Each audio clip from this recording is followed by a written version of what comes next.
mga bandera sa mga pahayagan at news website. Sa Manila Bulletin, muling naisampa sa Kamara ang panukalang batas ng isang bersyon ng Freedom of Information Bill.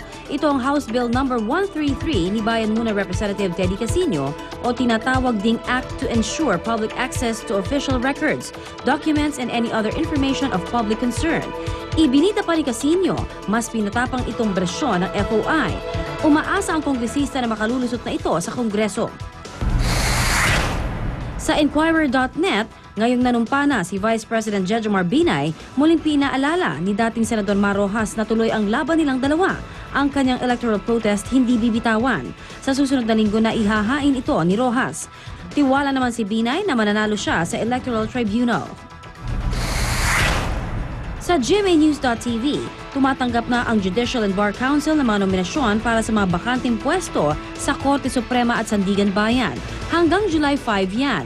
Ang bakante sa Supreme Court ang naiwang pwesto ni Chief Justice Renato Corona. Sa Sandigan Bayan naman, bakante ang pwesto na naiwan ng namayapang presiding justice na si Norberto Heraldez. At yan ang banner stories ngayong araw ng Biyernes.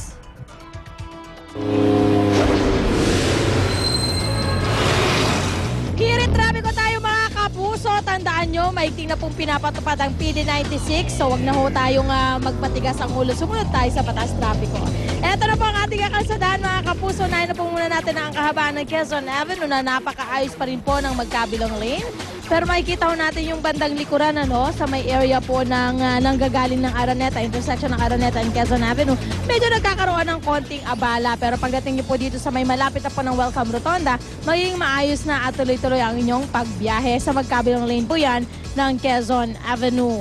Sa Quezon City pa rin, EDSA Kamuning Flyover po ang isunod natin mga kapuso. EDSA Kamuning Flyover, makikitaan pa rin natin ng tuloy-tuloy naman hong daloy ng trapiko itong EDSA Kamuning Flyover.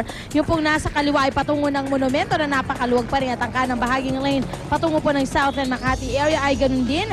Napakaayos at napakaganda pa rin po ng daloy ng trapiko. Ang bandang unahan sa may EDSA Cubao mga kapuso sa kanang bahagi, doon lamang po nagkakaroon ng pagbigat ng daloy ng trapiko.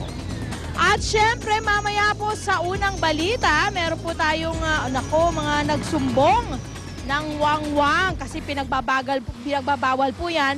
Meron pong hotline mamaya na ibibigay din po sa inyo para po kayo'y magsumbong. Ayan! May kunin po tayo ngayong araw, mga plaka na natatapos sa numbers 9 and 0. At yan po muna ang aking update sa ating mga kalsada sa Metro Manila. Ako po isang reyna ng kalsada, Lava Duver! Sayawan natin ang morning ends! Balma John and Everett Fang, tutok na sa unang balita. Eto na!